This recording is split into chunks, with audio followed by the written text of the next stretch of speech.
하나님의 말씀 마가복음 12장 13절에서부터 17절까지 말씀입니다.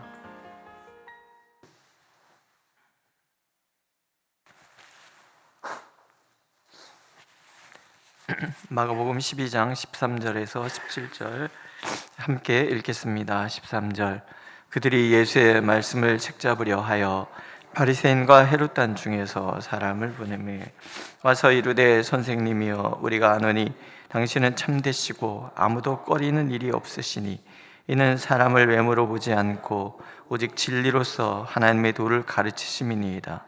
가이사에게 세금을 바치는 것이 옳으니까 옳지 아니하니까 우리가 바치리까 말리까 한데 예수께서 그 위식함을 아시고 이르시되 어찌하여 나를 시험하느냐 데나리온 하나를 가져다가 내게 보이라 하시니 가져왔거늘 예수께서 이르시되 이 형상과 이 글이 누구의 것이냐 이르시되 가이사의 것이니이다. 이에 예수께서 이르시되 가이사의 것은 가이사에게 하나님의 것은 하나님께 바치라 하시니 그들이 예수께 대하여 매우 놀랍게 여기더라. 아멘.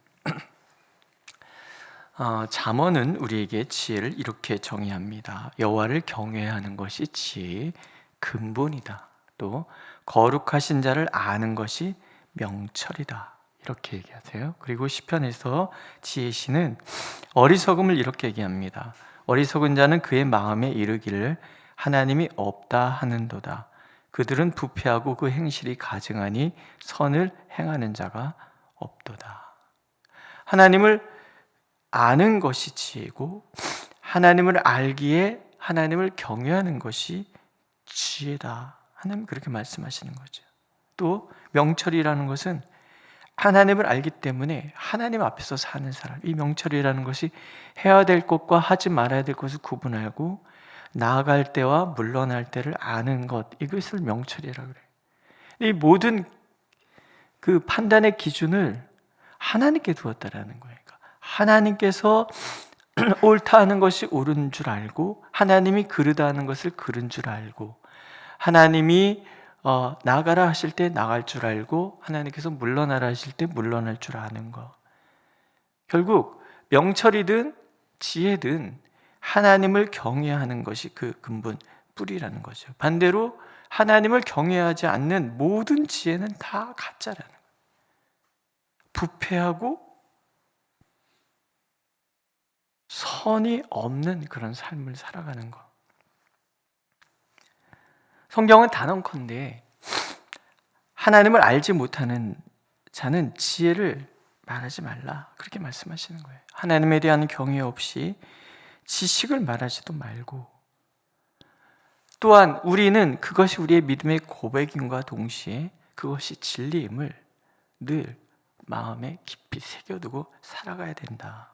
그렇게 하나님은 말씀하고 계시는 거죠. 그런데 우리 그렇게 안 살잖아요. 오늘 예수님 앞에 나온 사람들이 그런 사람들이에요. 바리새인과 헤롯 땅.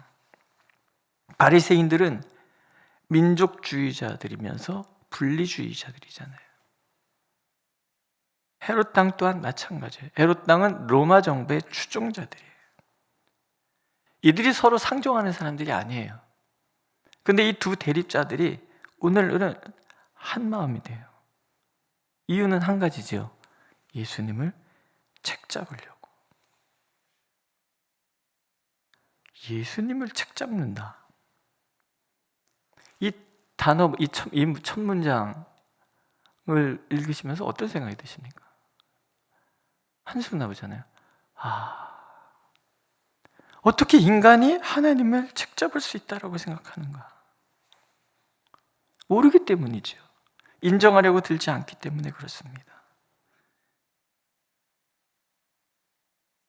어느 날 그 사람이 그렇게 대단한 사람인가 싶은데 신문에 보면 그 사람 말을 굉장히 많이 인용을 해요. 정치적인 문제 이렇게 나오면 이 사람이 이렇게 토론을 이제 막 하는데 하나님에 대해서 모르면서 이제 얘기를 막 하는 거죠. 막 하는데 그 패널로 나온 기독교인 변호사가 말을 제대로 잘 못해서 되게 많이 답답했어요. 근데 그 사람 이야기를 가만히 들으면서 무슨 생각이 들었냐면, 하나님을 모르면서 어찌 하나님을 안다고 저렇게 얘기를 할까? 하나님을 거부하면서 어떻게 자신이 지혜자라고 생각할까?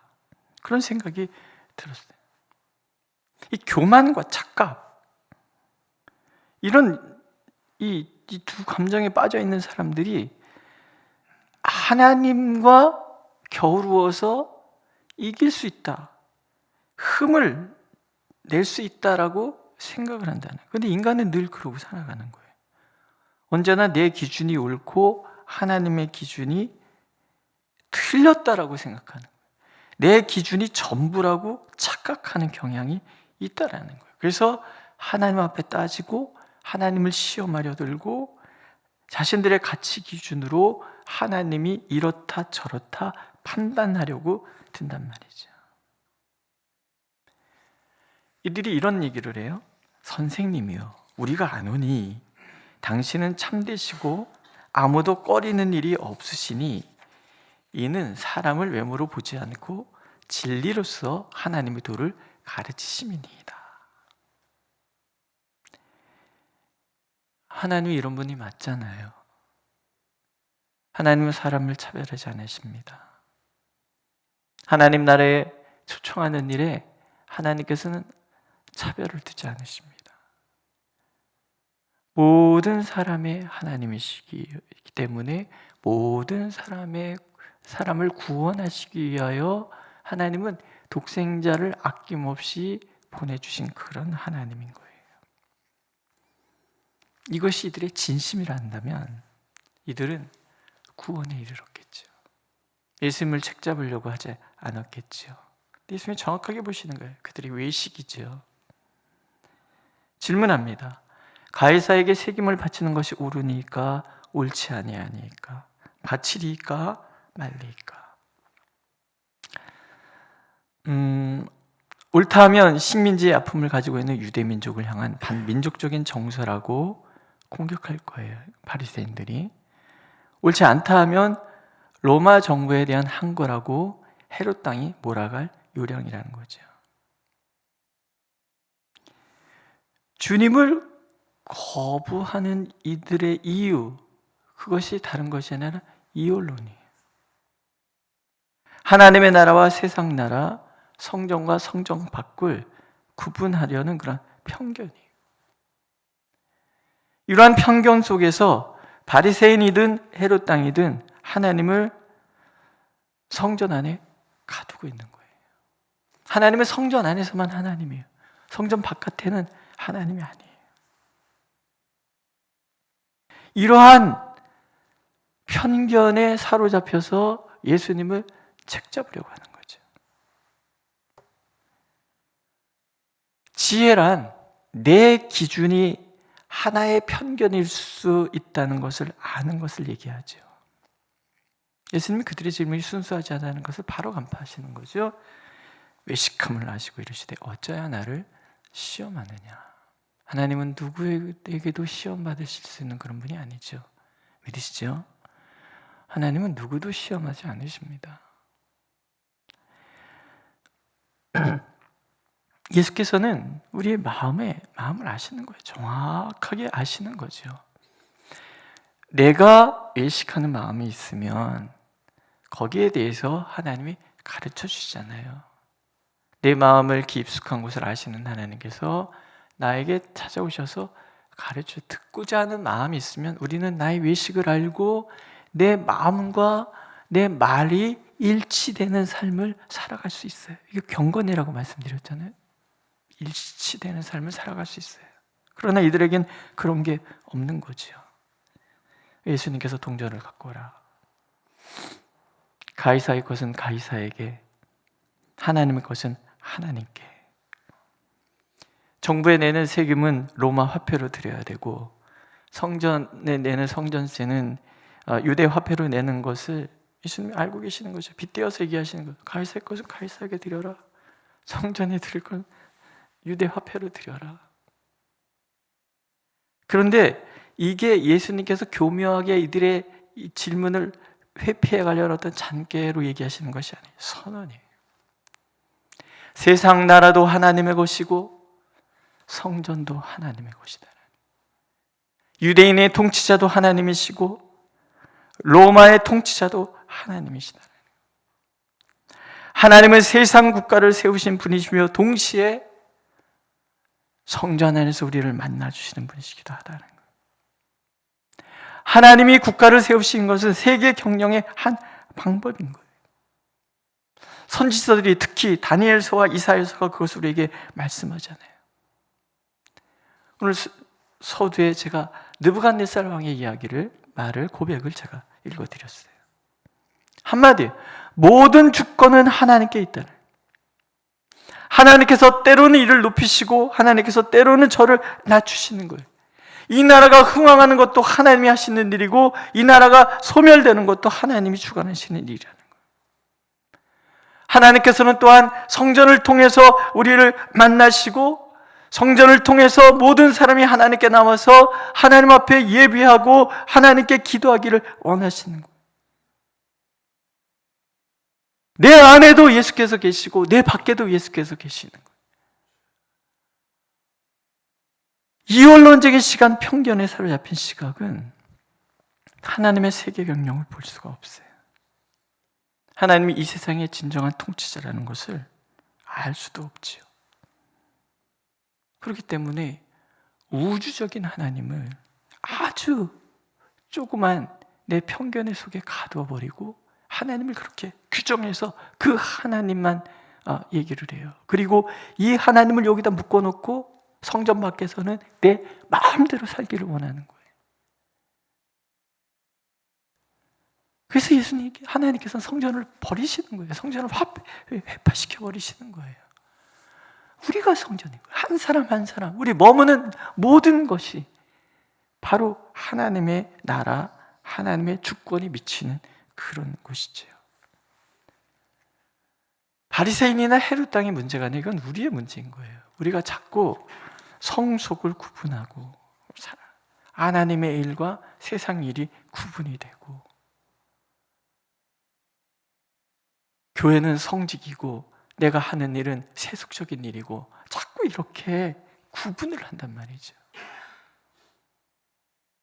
목사 일을 하면 하나님의 종이고 목사 아닌 사람은 아무것도 아닌가요? 내가 교회에서 하는 목사 일은 성직이고 나머지는 세속적인 일인가요? 그렇지 않습니다. 종교개혁을 하면서 교회를 개혁했던 우리 신앙의 선배님들이 한 것이 뭐예요? 만인 제사장. 우리는 모두 성직자래요. 교회 안에서든 교회 밖에서든 우리는 성직자래. 거룩한 사람. 우리가 하는 모든 일, 사람을 죽이고 해치는 일은 아니라 그런다면 우리가 하는 모든 일은 다 성직이고, 교사는 교사대로 성직이고, 경영자는 경영자대로 성직이고, 내가 하는 모든 일, 그 자리가 바로 하나님의 영광을 드러내는 일이고 하나님의 통치의 영역이고 하나님이 다스리시는 곳이라. 그렇다면 우리는 어떻게 기도해야 합니까? 오늘 내가 머문 자리, 이 자리가 하나님의 주권과 통치가 미치는 자리인 줄 알고 하나님 앞에 그곳에서 예배하는 거죠. 내가 머문 자리 어디서 예배하는 거죠. 우리 찬양 중에 그런 거 있어요. 내가 걸어갈 때 길이 되고, 그런 찬양이 있어요. 내가 머무는 곳 그곳에서 예비하는 자의 삶을 살아가는 것이 하나님의 백성의 모습이어야 한다는 거죠. 가이사의 것은 가이사에게. 왜? 하나님은 가이사의 통치자이시기 때문에. 하나님 것은 하나님에게. 왜? 하나님은 우리의 왕이시기 때문에. 우리는 거룩한 백성이에요. 내가 머문 자리 어디든 하나님의 통치가 미친다는 것을 알고 매 순간 어느 자리에든 내가 지금 하나님 앞에 있음을, 하나님 앞에 예배자로 있음을 고백하는 것이 우리에게 중요한 지혜라는 거예요. 하나님께서 우리가 이원론적인 사고에서 벗어나기를 원하세요.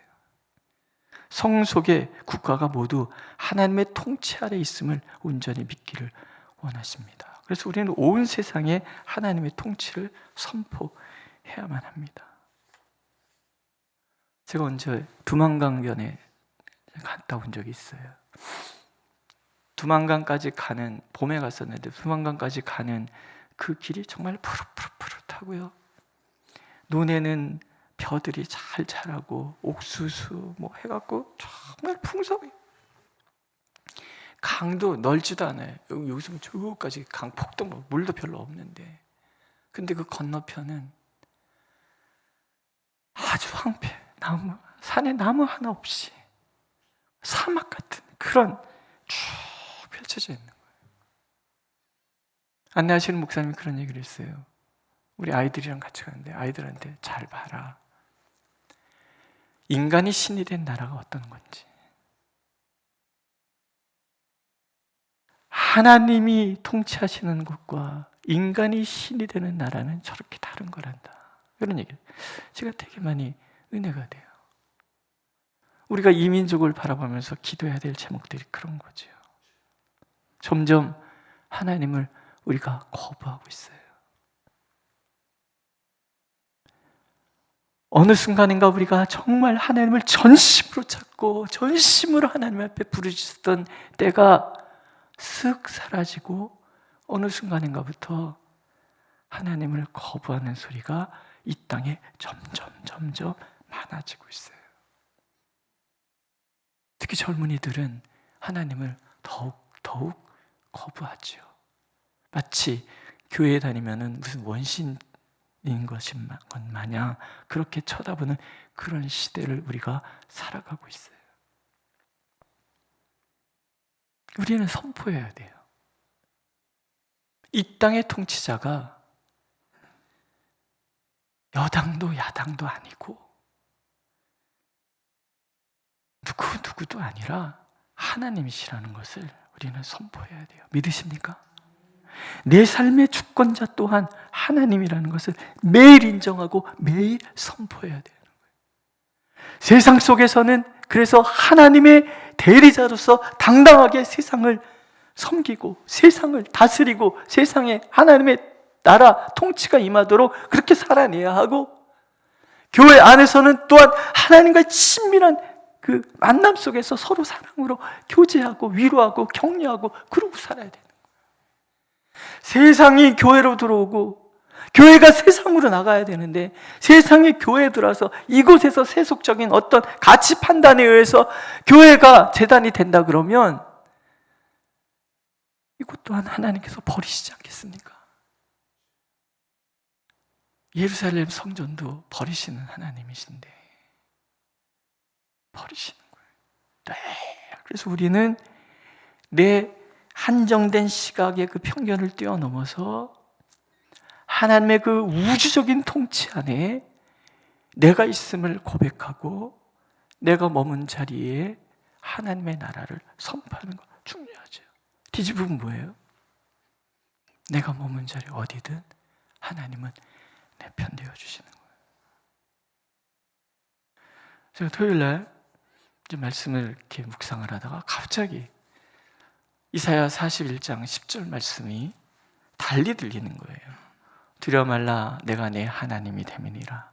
놀라지 말라, 나는 네 하나님이니라. 내가 너와 함께함이니라. 그렇잖아요? 그거를 이렇게 제가 바꿨어요. 떨 거 뭐 있니? 내가 너와 함께하는데 놀랄 일이 뭐 있니? 난 네 편인데. 한번 해보실래요? 떨 거 뭐 있니? 내가 너와 함께 하는데 놀랄 일이 뭐 있니? 난 네 편인데. 믿으십니까? 이것이 하나님의 주권을 인정하는 마음이고, 이렇게 살아갈 때 우리는 세상을 향하여 하나님의 통치를 선포할 수 있을 것입니다. 믿으십니까? 기도하겠습니다. 하나님, 가이사의 것은 가이사에게 드리라 하시는 이유는 하나님께서 가이사를 다스리시는 분이시기 때문이고, 하나님의 것은 하나님에게라고 말씀하시는 것은 하나님께서 우리의 왕이시기 때문인 줄로 믿습니다. 주님, 늘 주님 앞에서 살아가고 내가 머문 자리 어디든 그곳에서 하나님의 통치를 선포하는 우리 모두가 되게 하여 주시옵소서. 예수님의 이름으로 기도드렸습니다. 아멘. 하늘에 계신 우리 아버지, 아버지의 이름을 거룩하게 하시며 아버지의 나라가 오게 하시며 아버지의 뜻이 하늘에서와 같이 땅에서도 이루어지게 하소서. 오늘 우리에게 일용할 양식을 주시고 우리가 우리에게 잘못한 사람을 용서해 준 것 같이 우리 죄를 용서하여 주시고 우리를 시험에 빠지지 않게 하시고 악에서 구하소서. 나라와 권능과 영광이 영원히 아버지의 것입니다. 아멘.